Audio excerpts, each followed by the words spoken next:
Segundo a agência France Press, Sigrid Kaag não resistiu à pressão causada pela retirada caótica das tropas holandesas do Afeganistão com a chegada do Talibã ao controle do país.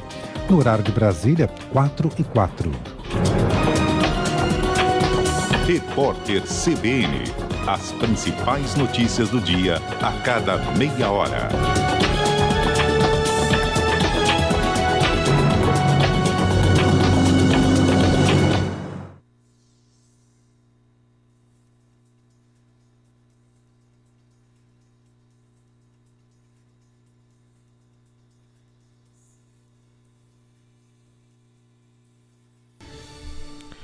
Quatro e 4. CBN, Parada dos Esportes. Apresentação, Vieira Júnior. É comigo, São José, alô ouvinte da Rádio CBN Vale, muito boa tarde. Está começando mais uma edição do Parada dos Esportes. O Parada dos Esportes está chegando nesta quinta-feira, tempo meio macambuzo, hein? 16 de setembro de 2021, para todo o Vale do Paraíba, Litoral Norte, Serra da Mantiqueira e, claro, a você espalhado pelo Brasil e pelo mundo, por que não? Através da internet em áudio no www.cbnvale.com.br e com áudio e imagens através do facebook.com/cbnvale. E por falar em internet, acesse, curta, compartilhe as redes sociais do Parada. Estamos no Facebook, no Instagram e também no YouTube. O Parada dos Esportes, ano 57. Uma criação, uma idealização do nosso querido amado mestre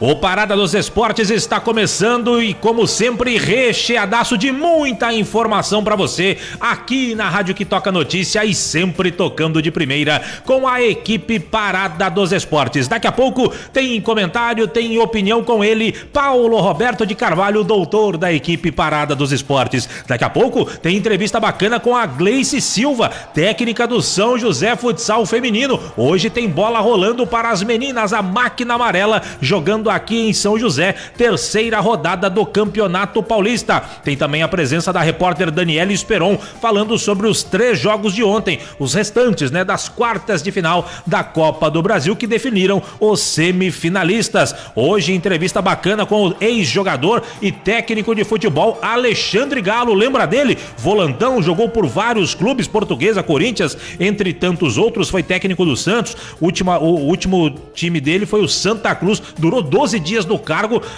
deixou o Santa Cruz por conta de problemas estruturais, segundo o Galo, lá no Santa Cruz, e hoje ele vai bater papo com a gente também. Esteve junto com a seleção brasileira, as seleções de base, o Alexandre Galo. A gente vai conversar bastante com ele também. Quem vai participar desse bate-papo, é claro, é o Valtencir Vicente, o melhor de todos, que também, além do bate-papo, atualiza as informações dos clubes da nossa região, tá certo? Esse é o Parada dos Esportes, que só está começando, como sempre, falando em nome da maior linha de patrocinadores do Rádio Vale Paraibano. O Parada dos Esportes falando em nome de Padaria Flor de P. São 2 endereços em São José dos Campos para melhor atendê-lo. Tem uma unidade no Jardim Aquários, outra no Jardim Paraíso. Alô Fernando, alô Renato, grande abraço para vocês. Esses dias eu fui lá na Padaria Flor de P, comprei aquele pão delicioso, pão francês, e lembrei, é claro, do Edson Ramiro. O atendente falou: você o Vieira Júnior, trabalha com o Edson Ramiro? Ele vem todo dia aqui, ele acaba com os nossos estoques. Eu falei: que bom para vocês, né? Que beleza. Central das Antenas, onde tem tudo para sua TV, tudo em produtos Century, Rua Rubião Júnior, 316, do centro da cidade. Ligue, 3941-5853, 3941-5853, ou mande um zap pro Fabinho da Central das Antenas, 996300598, 996300598. Nova Tintas Impermeabilizantes, eficaz para quem usa, lucrativo para quem vende, em parceria com a Gigavale. Alô Giovanni, grande abraço para você. Milclean, paixão por cuidar. A Milclean do seu Otávio começou em Taubaté, expandiu para o Vale do Paraíba, para o Brasil, está no mundo inteiro. Esta é a Milclean, paixão por cuidar. E Vinac Consórcios, quem poupa na Vinac realiza todos os seus sonhos. Acesse vinac.com.br.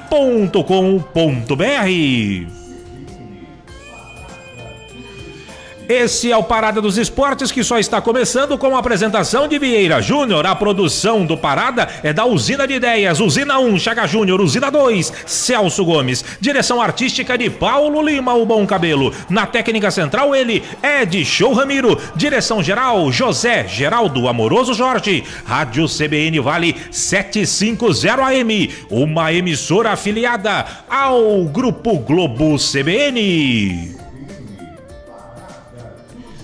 E sem perder tempo, para começar legal, para começar bacana o Parada de hoje, é hora de opinião.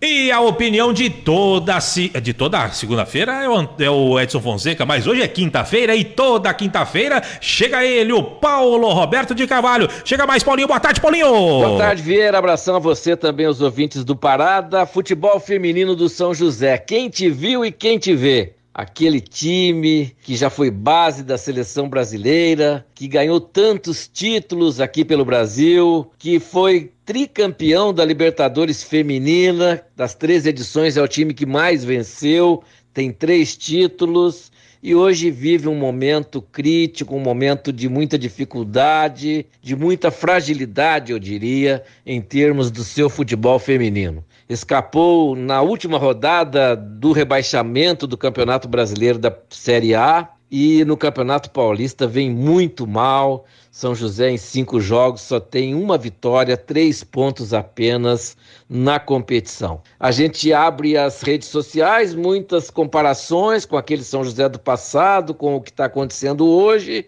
mas é preciso entender bem o que se passou, o que se passa, para você poder fazer um juízo de valor em relação a todo esse trabalho. Na verdade, o São José, naquela época das grandes conquistas, não tinha as concorrências que tem hoje, não só no âmbito nacional, em termos dos grandes clubes que hoje têm as suas representações femininas por força de uma obrigatoriedade da CBF, uma obrigatoriedade que surgiu lá em 2016, no finalzinho, e que teve aí um tempo para adaptação até 2018, e de lá para cá, crescimento dos grandes clubes, Corinthians, Santos, São Paulo, Palmeiras, Flamengo, Inter, enfim, os grandes do futebol obrigados a terem os seus times femininos. Obviamente que a marca, a possibilidade de conquistar patrocinadores privados, acabou que fez com que isso fosse minando aqueles clubes que eram os que tocavam o futebol feminino no país. A gente lembra do Foz Cataratas, do São Francisco lá da Bahia, do Olímpico aqui de Cotia, e o São José naquelas disputas ferrenhas do futebol feminino. Hoje, os grandes clubes estão aí vivos, com muito mais facilidade, eu repito, para conquistar os seus patrocinadores, dificultando a vida dos times do interior. São José sofre com isso. Em outras oportunidades, tinha lá a lei de incentivos fiscais que favorecia muito o investimento grande nessa categoria. Hoje ele é tocado pela Secretaria de Esportes, tem toda uma questão pública envolvida que precisa de ter um critério nos investimentos, então dificultou bastante. Hoje a gente vê uma situação completamente diferente para você ter um time de potencial aqui na cidade, não só no São José, mas no interior de um modo geral. As meninas, principalmente, que surgem, as grandes jogadoras, acabam que buscam os grandes clubes até para ficarem em uma evidência maior, para encontrar um clube lá do exterior, onde o futebol é praticamente profissional no âmbito feminino.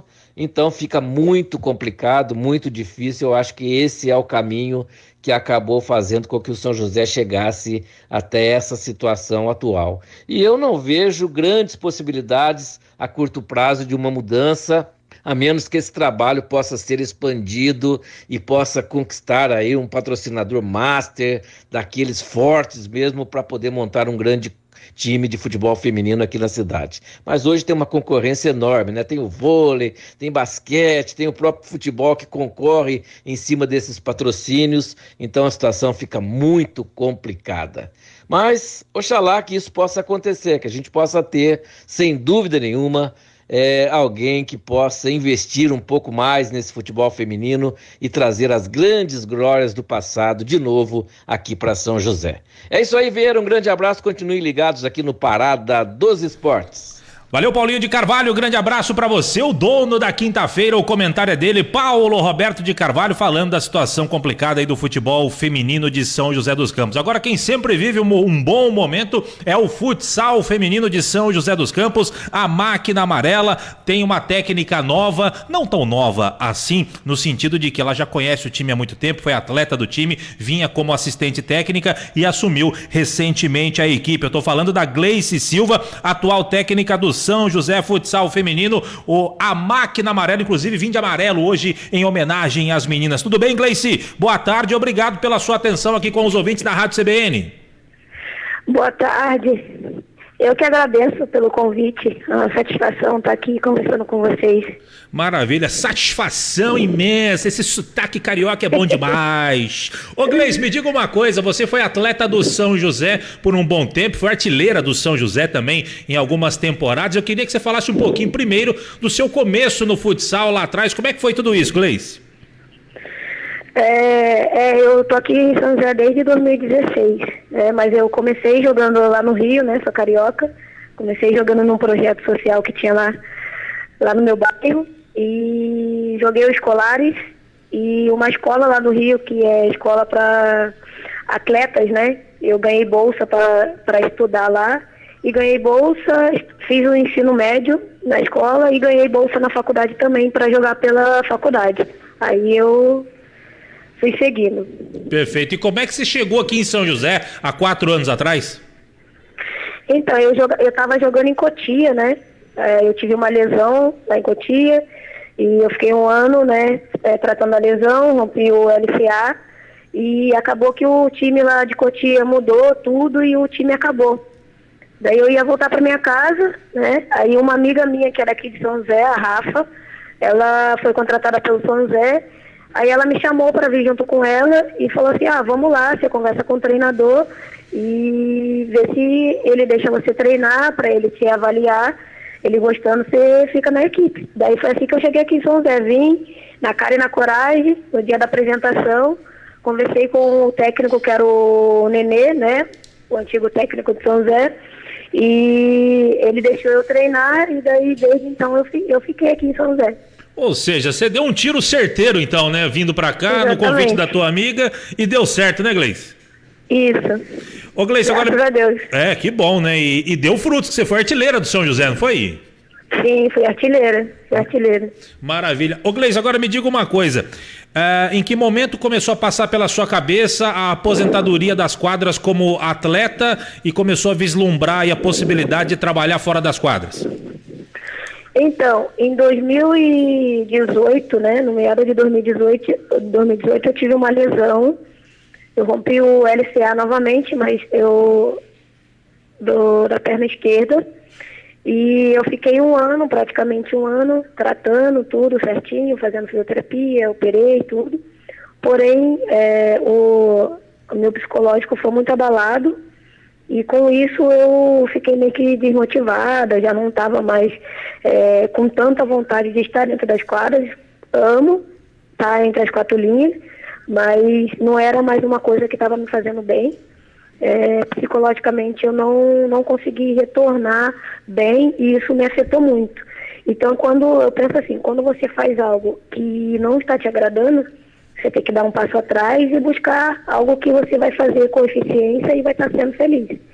E foi isso que eu fiz, eu dei um passo atrás, eu falei, opa, estou indo para um caminho que não está sendo legal, e foi quando eu recebi a oportunidade de ser coordenadora do Atleta Cidadão, do futsal feminino Atleta Cidadão. Daí eu deixei de jogar e virei coordenadora. Tá, e aí você, ao ser coordenadora, você automaticamente já virou auxiliar técnica ou foi um processo que ocorreu aí com o tempo? Foi um processo, porque eu trabalhava com a base, né? Eu era treinadora na base, daí só que eu era atleta ainda. Daí quando eu deixei de ser atleta, eu virei coordenadora só e entrou a pandemia, o projeto ficou parado, aí o alto rendimento continuou, parou e depois voltou, e eu fiquei junto com o pessoal do alto rendimento, com o Claudião, com a Lil, com o ex-técnico que era o Biju, e eu estava junto com eles. Como eu já tinha jogado, já conhecia as meninas, então eu tinha uma facilidade muito grande de conversar, de ter uma troca legal com elas. Então eu sempre estava ali junto, e agora nesse ano agora eu estive mais próximo, né, como auxiliar do Biju, a gente trabalhou junto, e acabou que não deu certo, né, o Biju, e como eu estava de auxiliar, o Cláudio fez o convite de eu estar assumindo o alto rendimento.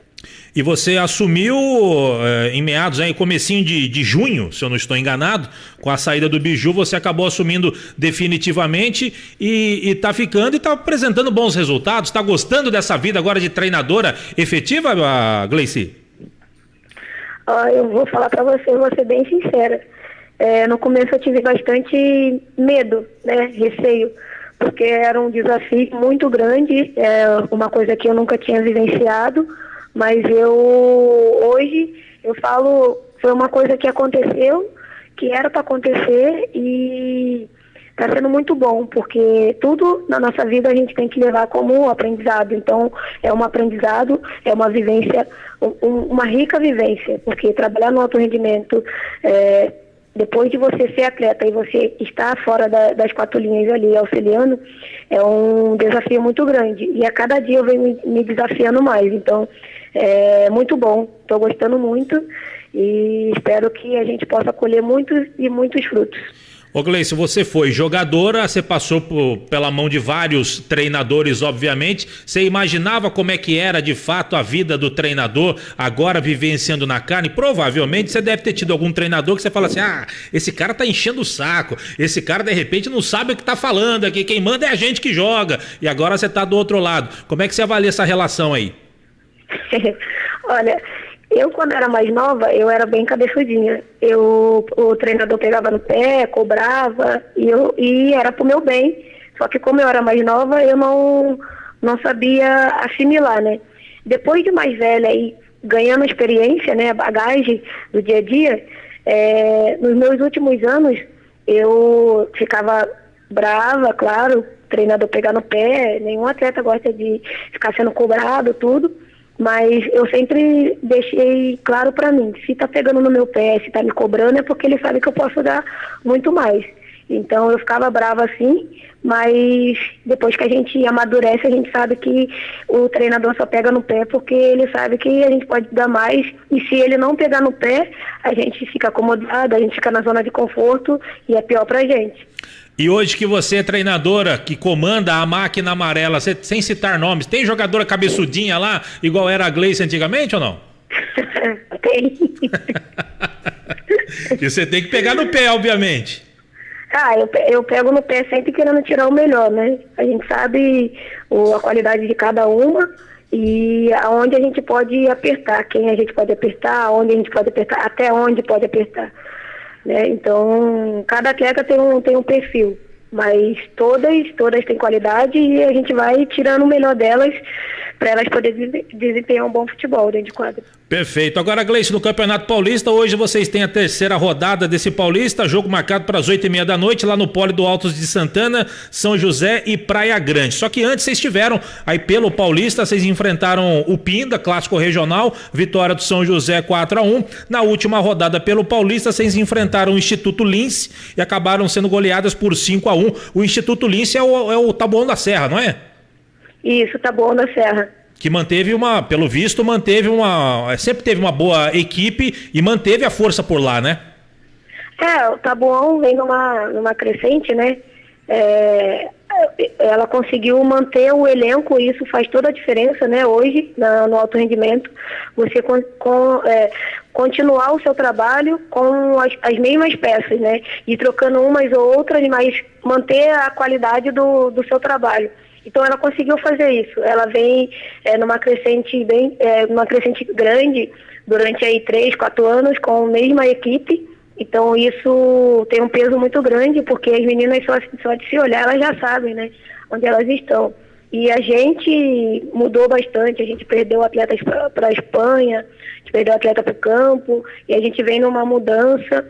Então a gente está construindo novamente o trabalho que já vinha sendo feito com novas peças, botando o nosso modelo de jogo, né?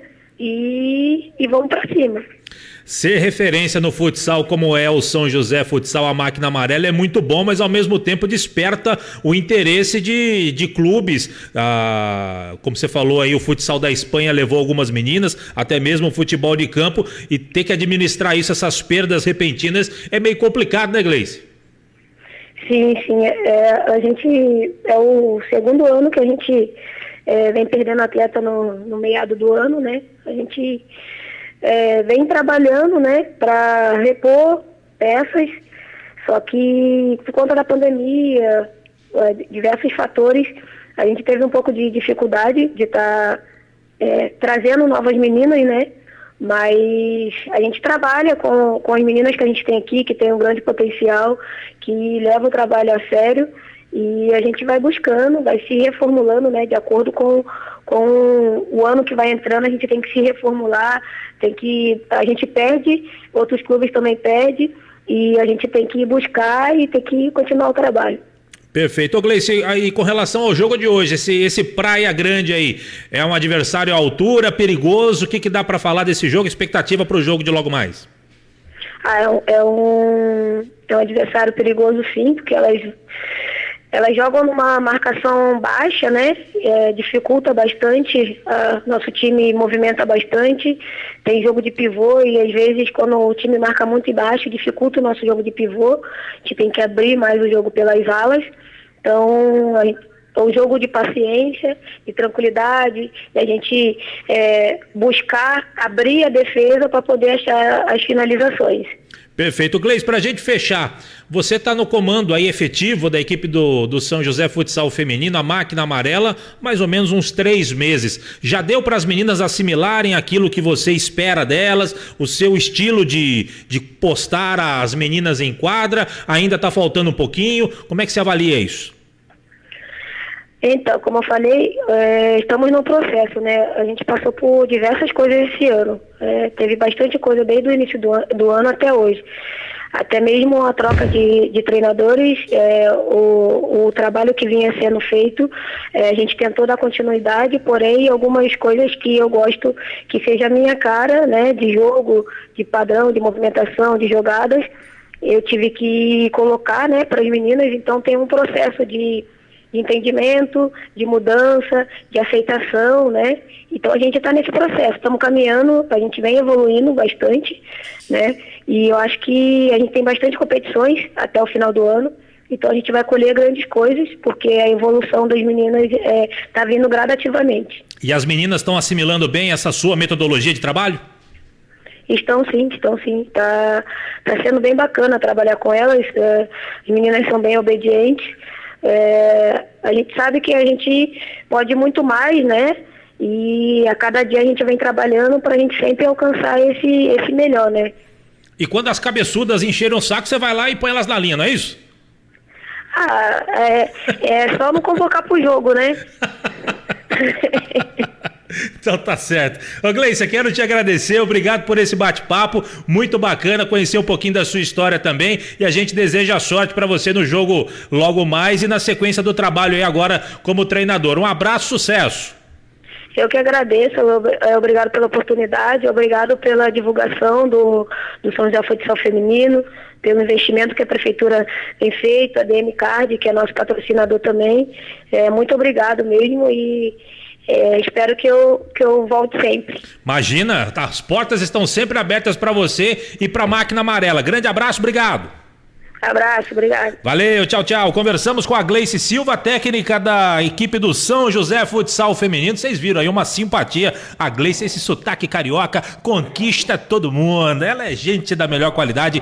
A Gleice Silva, sucesso pra ela. Hoje a Máquina Amarela entra em quadra 20h30, popular, 8h30 da noite, recebendo a equipe do Praia Grande no Poli do Altos de Santana, ainda sem público, obviamente. Tá certo? 4h28, pra gente fechar esse primeiro bloco de informações, vamos colocar a Daniele Esperon. Ela vem falando sobre a Copa do Brasil, jogos de ontem, que definiram os semifinalistas. O Atlético Paranaense já estava classificado, venceu anteontem o Santos por 1-0, faltavam os outros adversários e agora tudo definido. E a Daniele Esperon conta pra você 4h20... Calma aí, Samiro. 4h29. Estão definidos os confrontos das semifinais da Copa do Brasil. E no jogo que marcou a volta do público parcial no Rio de Janeiro, o Flamengo voltou a vencer o Grêmio, 2-0 no Maracanã, e agora terá pela frente o Atlético Paranaense. Mesmo com a liberação para 25 mil torcedores no estádio, pouco mais de 6 mil estiveram presentes e teve aglomeração em torno do Maracanã. A diretoria rubro-negra chegou a contratar profissionais para conferir distanciamento e uso de máscaras, mas não adiantou. Renato Portaluppi fala do reencontro com o torcedor rubro-negro e a importância dessa classificação. É um dia especial, né? Já que eu não encontrado a torcida do Flamengo a favor, né? Porque contra era praticamente um bom tempo. E mais feliz ainda pela entrega da equipe, por mais uma vitória, fazendo com que a gente passe para a semifinal de mais uma competição. Então já dei os parabéns pro meu grupo e, como já falei, fiquei muito satisfeito em voltar ao Maracanã, reencontrar a torcida do Flamengo com o meu grupo e conseguir mais uma vitória. O Atlético Mineiro venceu o Fluminense no Mineirão, 1-0, gol marcado por Hulk de pênalti, que balançou as redes adversárias 20 vezes em 38 jogos como titular com a camisa do Galo. Cuca comemorou a classificação e exaltou o adversário, que criou muitas dificuldades nesta quarta-feira. Um jogo muito bem marcado, né? O Fluminense ele joga uma proposta do contra-ataque, com os dois pontas muito velozes, com a referência do Fred, uma bola parada muito boa, um calor enorme como estava hoje, a dificuldade de movimentação a gente teve. Eu não diria que só pela entrada do Diego, acho que é uma mudança de postura que a gente teve também, e alguns jogadores a gente fazendo com que eles fugissem mais da marcação forte que os três volantes do Fluminense faziam. Não é? Foi um time muito brioso, que valorizou e muito a nossa classificação. Agora o Atlético Mineiro vai enfrentar o Fortaleza, que passou pelo São Paulo, 3-1, dentro do Castelão. Essa é a primeira vez que o tricolor chega a uma semifinal da competição. Com informações da Copa do Brasil, Daniele Esperon. Obrigado, Daniele Esperon. 4h31, a gente vai para um rápido intervalo, mas antes tem o repórter CBN na sequência, o Valtencir Vicente e Alexandre Galo, aqui no Parada dos Esportes. É rapidinho, já voltamos.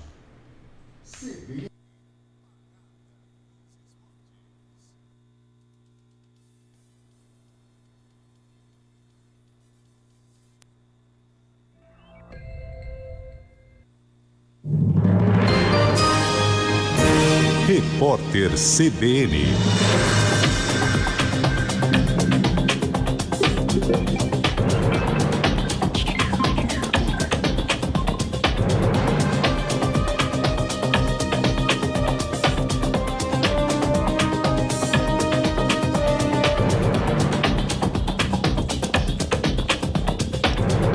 Quinta-feira, 16 de setembro de 2021.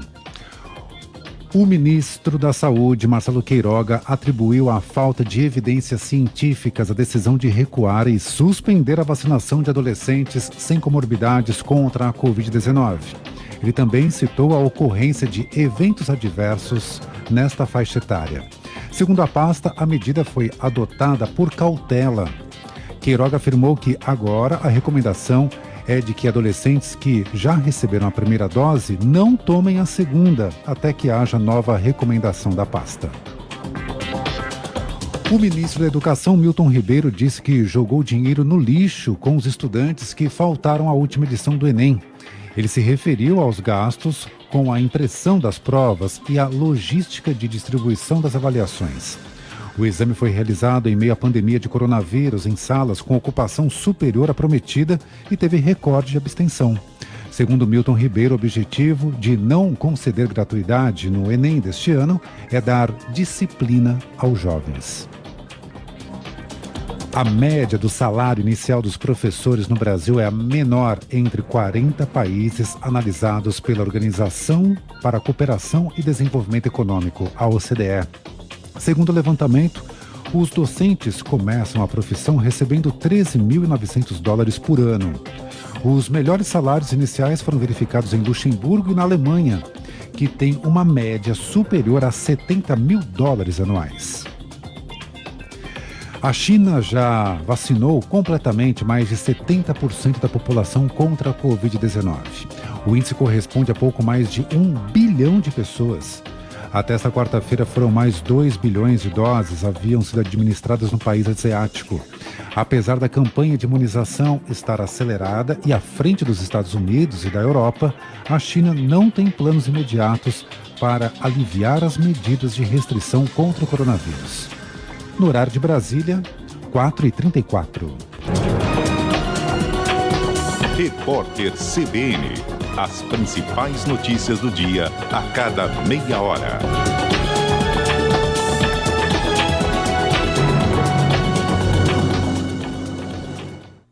Na Central das Antenas você encontra toda a linha de produtos Century. Antenas parabólicas e para UHF, celular rural e internet. Fios, cabos e conectores com os melhores preços da cidade. Rua Rubião Júnior, número 316, no centro de São José dos Campos. Telefone 3941-5853. É tempo de viver, é tempo de sonhar. Poupando, poupando, é só acreditar. O que você quiser pode realizar. A fórmula é simples, o segredo é poupar. Poupando um pouco aqui, poupando um pouco ali. Com crédito Vinac você pode pegar o carro novo do jeito que você pensou. Com o Vinac o sonho se realizou. Vinac Consórcios, quem poupa aqui, realiza os seus sonhos. Na Vale Lubrificantes, você encontra toda a linha automotiva e industrial. Lavagem de radiador com o melhor preço da cidade. Troca de óleo e filtro. E produtos de limpeza que vão deixar o seu carro ainda mais bonito. A Vale Lubrificantes atende no atacado e no varejo. Avenida Sebastião Gualberto, número 1370, na Vila Maria. Telefone 3923-4499. Vale Lubrificantes. Nova Tintas e Impermeabilizantes. Você que busca o melhor custo-benefício em tintas e impermeabilizantes, escolha Nova Tintas, nas melhores lojas de materiais de construção do Vale. Você lojista que ainda não tem Nova Tintas em sua loja, procure a Giga Vale Atacado, o depósito do seu depósito. Siga Nova Tintas no Instagram e conheça todos os nossos produtos. Nova Tintas e Impermeabilizantes, eficaz para quem usa, lucrativa para quem vende. O Grupo Milclean, há 20 anos, tem paixão por cuidar de empresas no Brasil e no exterior. Além da unidade Milclean nos Estados Unidos, prestando serviços de limpeza, agora o Grupo Milclean também exporta seus produtos para o Mercosul. E não vamos parar por aqui. Estaremos sempre à procura de novos horizontes. Entre em contato conosco. Milclean.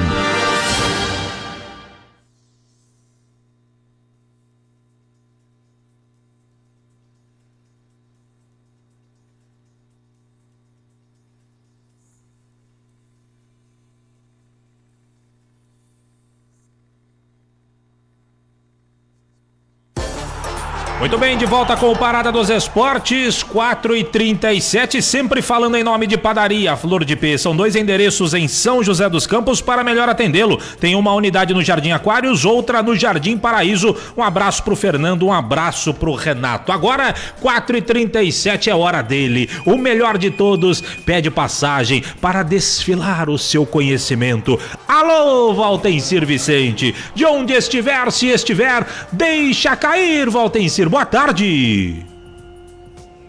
Não veio o Valtencir. Daqui a pouco ele vem, o nosso querido Valtencir Vicente, para participar do nosso Parada dos Esportes. Daqui a pouco teremos a presença também de Alexandre Galo. Pode fazer o contato com o Alexandre Galo já pra gente, por favor, meu caro Edson Ramiro, porque já já o Valtencir Vicente vem. O Alexandre Galo, que trabalhou por vários clubes, jogou em vários clubes, já já será o nosso convidado. E quer ver só? Deixa eu pegar aqui rapidinho pra gente abordar. O Alexandre Galo já passou, Botafogo de São Paulo, Vitória, Santos, Portuguesa, Guarani, São Paulo, Botafogo, Atlético Mineiro, Corinthians, e aí treinou uma cacetada de clubes, Vila Nova, própria Portuguesa, Santos, Atlético Mineiro ele teve por lá também, não como treinador, mas como auxiliar, Figueirense, Bahia, Santo André, Náutico, trabalhou fora do país, Avaí, também estava nas categorias de base do Brasil, Sub-20, Sub-17, ele coordenava lá, voltou para a Arábia, Ponte Preta, Náutico, e o último clube dele foi o Santa Cruz, que ele ficou 12 dias lá no Santa Cruz. Meu caro Edson Ramiro, eu sei, 4h39, agora sim, o Valtencir já tá na ponta da agulha, eu convoco ele. Alô, Valtencir Vicente, de onde estiver, se estiver, deixa cair, Valtencir, boa tarde. Oi, boa tarde, Vieira Júnior, grande abraço a você, aos amigos da CBN Vale, no nosso Parada dos Esportes. Desculpa, Vieira, você me acionava e eu aqui cometi um erro técnico, fiquei momentaneamente fora do ar, porque também estou ligado na partida do time Sub-20 do São José pelo Campeonato Paulista. São José recebendo a União de Mogi das Cruzes no estádio Martins Pereira. São 33 minutos do segundo tempo de jogo e o São José vai empatando por 0-0. É um confronto direto. O União de Mogi tem 7 pontos, o São José tem meia dúzia. Se o São José quiser ter esperança daí de brigar depois por uma vaga por índice técnico, precisa aproveitar esse jogo para fazer a ultrapassagem, viu, Vieira? Perfeito, meu caro Valtencir Vicente. Eu tô procurando aqui o meu time no Sub-20. Eu não sei se ele tá jogando aqui agora. Cadê o meu time? Acho que não tá jogando aqui não. Mas o assunto agora, Valtencir, a gente vai conversar com o Alexandre Galo, ex-volante, muito conhecido, era bom de bola, parou de jogar já faz um bom tempo e enveredou para ser treinador de futebol, também dirigente. E o Alexandre Galo tá com a gente. Tudo bem, Galo? Boa tarde, obrigado pela sua atenção aqui com os ouvintes da Rádio CBN Vale. Não, boa tarde a todos, é um prazer estar aqui com vocês, obrigado a vocês pelo convite, é sempre muito bom a gente estar falando de futebol e é um prazer estar aqui com vocês. Prazer é todo nosso, Galo. Galo, pra gente começar, eu queria saber o seguinte, da sua época de jogador para hoje em dia, você que tá totalmente antenado no futebol, estava até pouco tempo atrás dirigindo clubes aqui no Brasil e também fora do Brasil, mudou muito o futebol e te agrada o futebol de hoje, jogado daquele que você jogava em anos atrás, Galo? Eu acho que houve uma mudança drástica. O futebol, ele na verdade, tecnicamente, ele ficou bem abaixo do que acontecia anteriormente.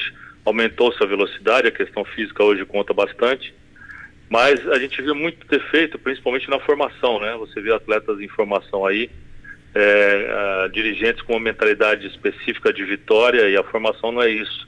Eu tive a possibilidade de trabalhar 2 anos e meio na CBF como coordenador técnico de todas as categorias e técnico da seleção olímpica, e pude perceber que vale muito mais um título da base do que uma formação correta dos atletas. Então isso aí tem deixado o nosso atleta a desejar, né? Você pegava jogadores importantes na seleção olímpica, por exemplo, e jogadores com muito defeito técnico, sabe? E na verdade o que acontece é que na nossa época o calendário era outro, nós praticamente nunca jogávamos no meio de semana. Eu cheguei no Atlético Mineiro como diretor de futebol e soube que o Sub-15, se não me engano, tinha jogado 71 jogos no ano.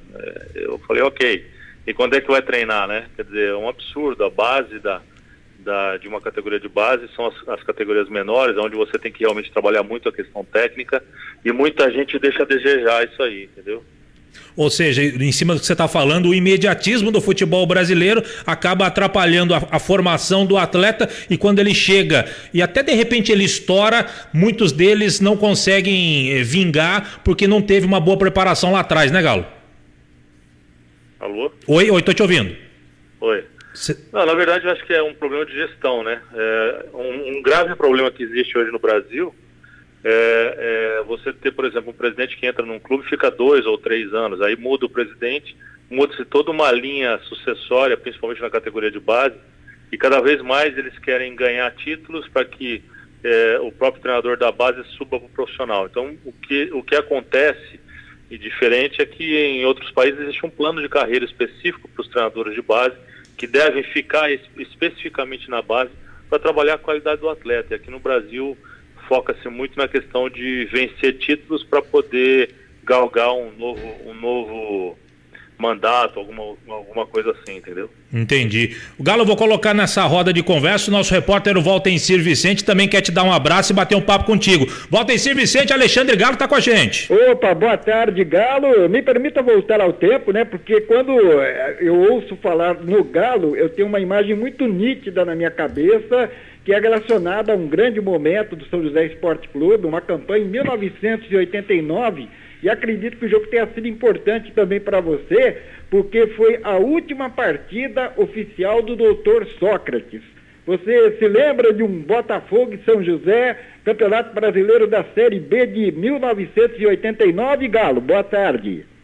Boa tarde, é um prazer falar com você também. Lembro sim, né? Até porque um dos motivos de eu me tornar um atleta é por ter sido muito fã do Sócrates, né? Então, quer dizer, jogar do lado do meu ídolo foi, talvez para mim, uma das grandes coisas que aconteceu na minha carreira. Eu entrava de mascotinho, por exemplo, pra você ter uma ideia, em 77, quando o Botafogo ganhou aquele primeiro turno do Campeonato Paulista, que foi muito importante, marcante, principalmente para ele, o Sócrates, eu entrava de mascotinho naquela época. E passaram-se aí 12 anos, eu estava lado a lado com ele no campo. Então, quer dizer, para mim foi muito marcante, importante, e ele foi realmente meu grande ídolo no futebol. Eu me lembro desse confronto, era o começo do mata-mata do campeonato, o primeiro jogo foi aqui em São José dos Campos, estava a partida sob controle, 1-0, aí o Leandro, o zagueiro do São José, fez um gol de cabeça no final, 1-0 São José.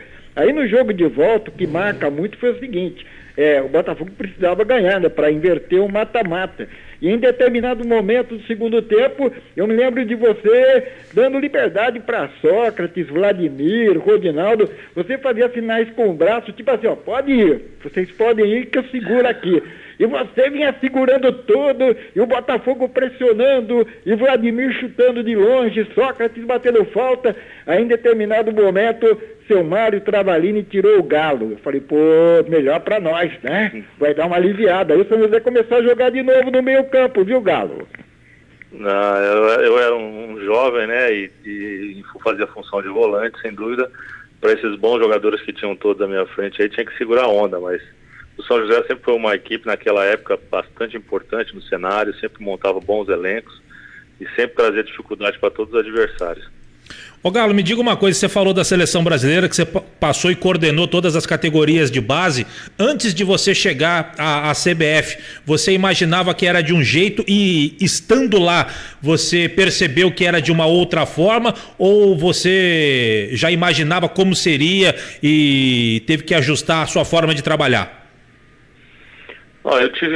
Primeiro que eu tive muita autoridade através do Dr. Marinho e do Dr. Marco Polo, não posso falar absolutamente nada que tenha desabonado a minha passagem lá, um lugar extremamente organizado, com as melhores condições possíveis para um treinador trabalhar, nunca teve qualquer tipo de assédio, nem da direção, nem de clube nenhum para convocar A, ou convocar B, ou convocar C, até porque quando as pessoas te conhecem dentro do futebol, elas sabem realmente a maneira de você trabalhar. Então foi muito claro, muito objetivo, fizemos algumas mudanças importantes, levantamos aí mais de 160 jogadores que não tinham registro na CBF, que hoje estão aqui trabalhando nos times muito importantes do Brasil, na própria seleção.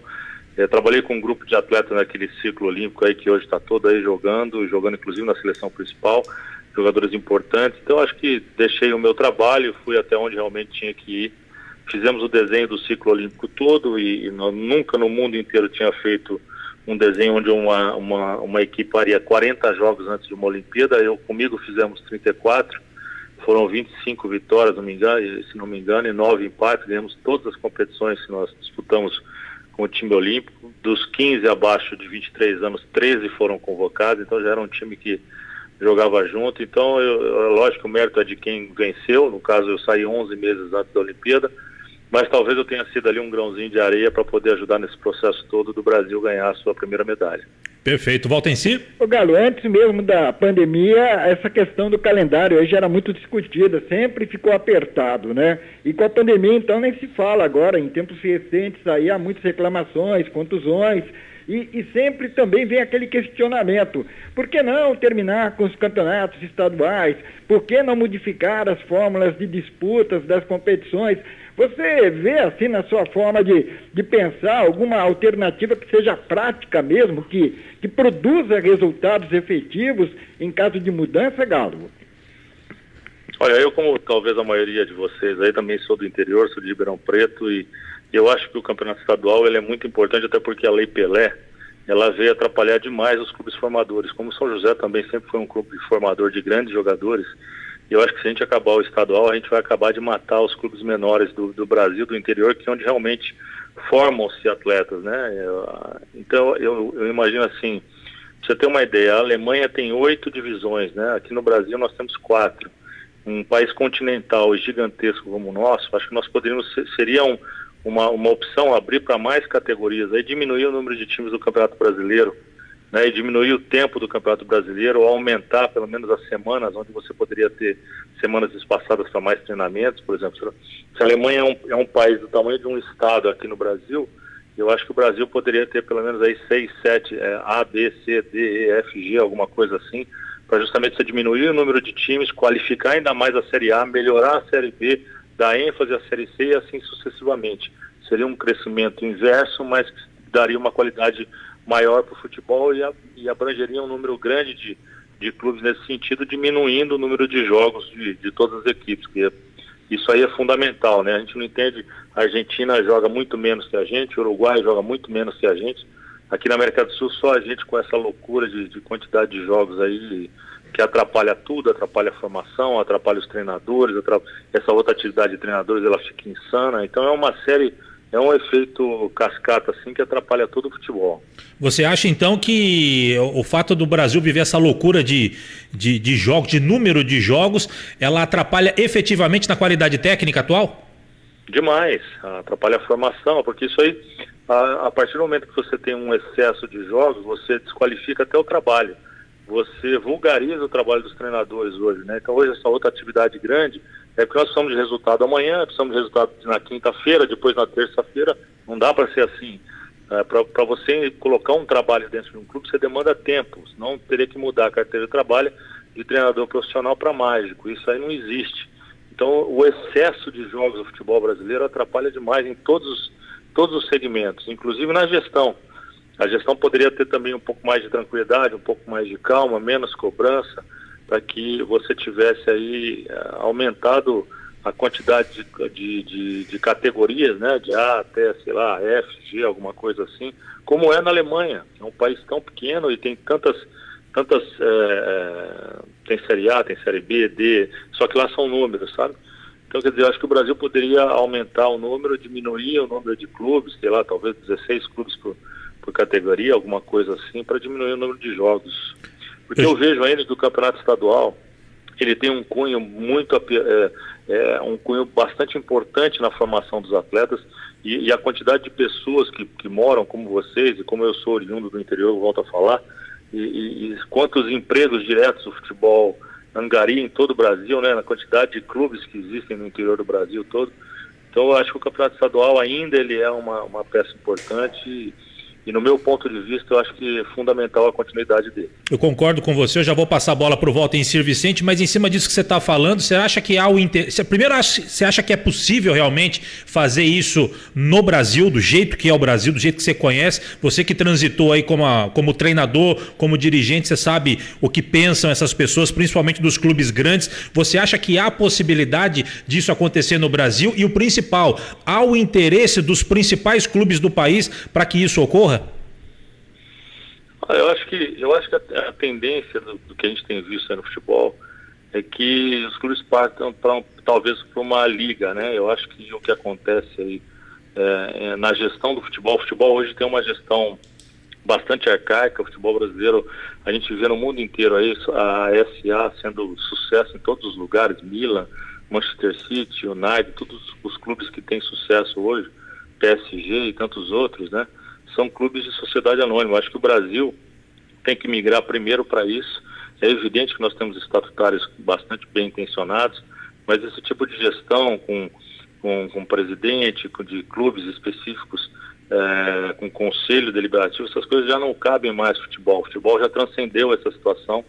Então eu acho que a sociedade anônima que foi aprovada há pouco lá pelo presidente lá em Brasília, há um mês mais ou menos, 45 dias, eu acho que se instaurado em todos os clubes do Brasil, talvez seja o grande X da mudança inicial que a gente, pro futebol brasileiro, tanto precisa. Perfeito. Valtencir? E pelo ângulo dos times médios, times do interior, como São José aqui, Galo, vale a pena investir em categorias de base? Ouvimos muito do tipo assim, olha, gastamos um bom dinheiro, formamos o jogador, vem aí um empresário, leva e o clube fica sem nada. Tem uma alternativa para isso? Olha, eu acho que muitos mecanismos podem ser usados em cima disso, né? Tem que ter uma boa vontade e uma pequena mudança, algumas coisas em cima da Lei Pelé, que eu acho que só favoreceu os empresários nesse primeiro momento. Então, eu acho que qualquer ajuste passa primeiro por essa união dos clubes, né? Que a gente nesse momento não vê acontecendo, mas que talvez quando os clubes se tornarem sociedade anônima, sim, possa acontecer e diminuir. Até porque o futebol ele é superavitário em qualquer categoria. O futebol é uma situação que ela dá retorno. A gente pode acompanhar isso em outros países.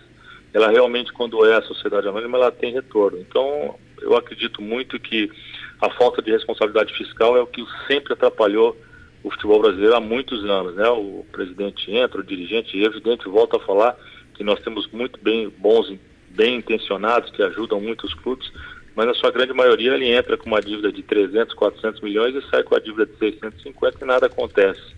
Então, quer dizer, a falta dessa responsabilidade fiscal sempre penalizou o futebol brasileiro. Né? Segue, Valtencir. Valeu, porque vai ao encontro daquilo que a gente tem comentado aqui nos últimos tempos, nos últimos dias. É uma visão realmente que dá a entender o seguinte, né? Que para os grandes é sempre bom jogar 38 partidas pelo Brasileirão, mais 10 pela Libertadores, mais 10 pela Copa do Brasil, e os pequenos que se virem. É mais ou menos por aí, né, Galo? Não, e não só os pequenos, né? Os treinadores que se virem, os preparadores físicos, médicos e atletas, né?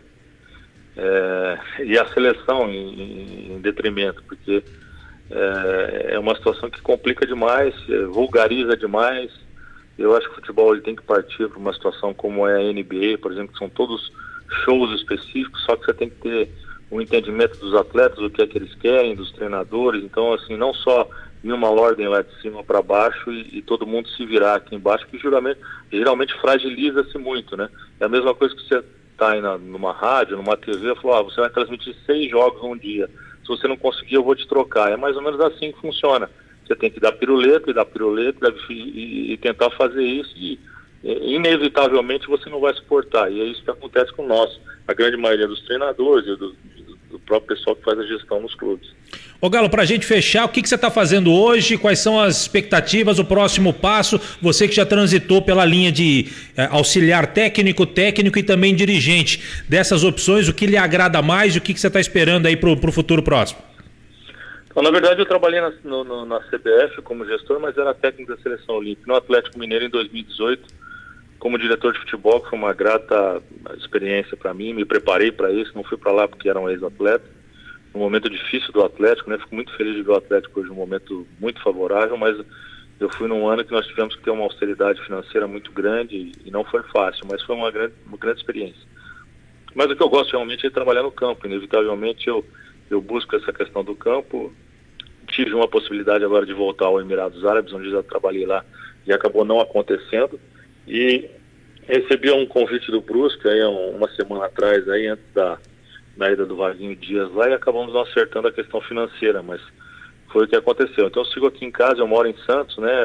Eu sou de Ribeirão Preto, mas joguei 5 anos no Santos aqui, trabalhei 7 anos no tal, depois como auxiliar do Vanderlei, depois como treinador também aqui no Santos, então eu acabei ficando aqui por Santos.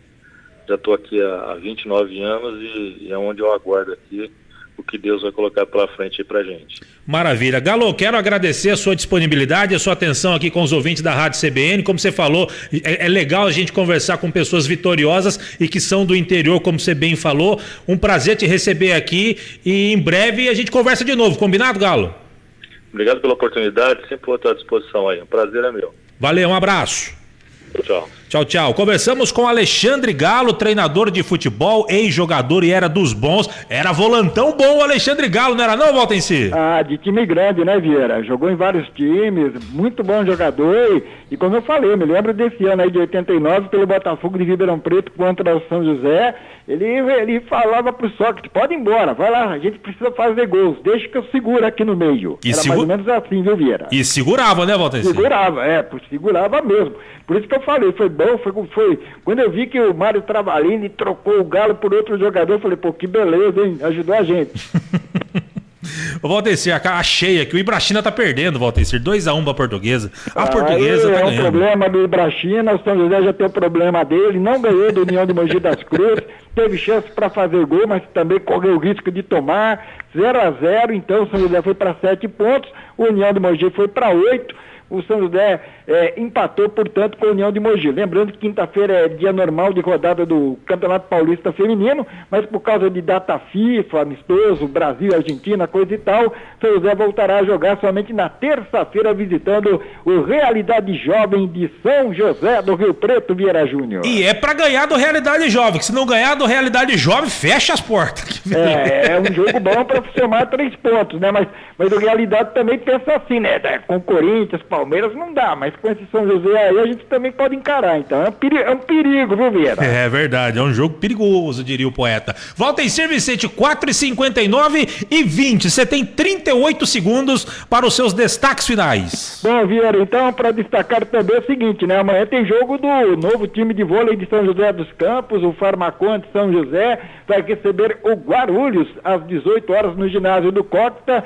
São José vindo de 3 vitórias e o Guarulhos líder com 4 vitórias em 4 jogos, Vieira Júnior. Perfeito, e amanhã, se tudo der certo, a nossa usina de ideias número 1, Chaga Júnior, vai trazer a palavra de atletas do vôlei São José, Farmacon de vôlei São José, aqui no nosso Parada dos Esportes, para ilustrar e projetar o jogo de amanhã à noite. Valtencir Vicente, um grande abraço para você, para a produtora, e até amanhã, hein? Grande abraço também a todos, a você, e até amanhã. Valeu, este é o Valtencir Vicente, o melhor de todos, passando pelo microfonaço da Rádio CBN, neste bate-papo bacana com o Alexandre Galo, e também informando para você, dando as últimas informações dos clubes da nossa região, como o empate do São José Sub-20, empatou com o União de Mogi no estádio Martins Pereira, tá certo? E com as informações do Valtencir Vicente, eu coloco um ponto final no Parada dos Esportes de hoje, em nome de Padaria Flor de P, de Central das Antenas, de Nova Tintas Impermeabilizantes, de Milclean e Vinac Consórcios. Obrigado, Edson Ramiro,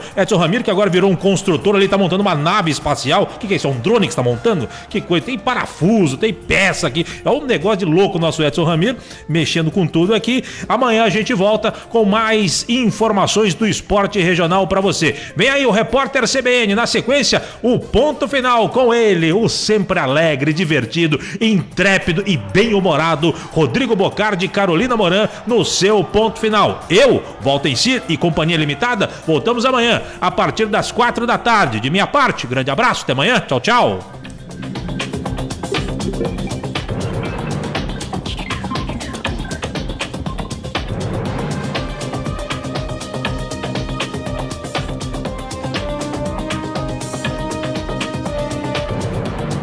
Quinta-feira, 16 de setembro de 2021. A Fundação Oswaldo Cruz entrega hoje ao Ministério da Saúde mais uma remessa de vacinas de Oxford AstraZeneca contra o coronavírus. O repasse inclui 2.100.000 doses do imunizante. Com esse novo lote, a Fiocruz alcança a marca de 95.800.000 vacinas disponibilizadas ao Programa Nacional de Imunizações. Uma nova entrega está prevista para amanhã. O Ministério Público Federal investiga se o presidente da Caixa, Pedro Guimarães, exerceu pressão política sobre a Federação Brasileira de Bancos. O despacho do MPF menciona um episódio em que a Febraban elaborou um texto com outras entidades em que pedia harmonia e colaboração entre os poderes da República. Antes de o texto ser divulgado, a Caixa e o Banco do Brasil ameaçaram sair da federação e interpretaram o manifesto como um ataque ao governo Jair Bolsonaro.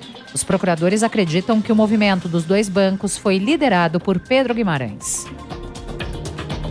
As exportações de armas cresceram 30% no primeiro ano do governo Jair Bolsonaro. Saltaram de 915 milhões de dólares em 2018 para 1 bilhão e 300 milhões em 2019.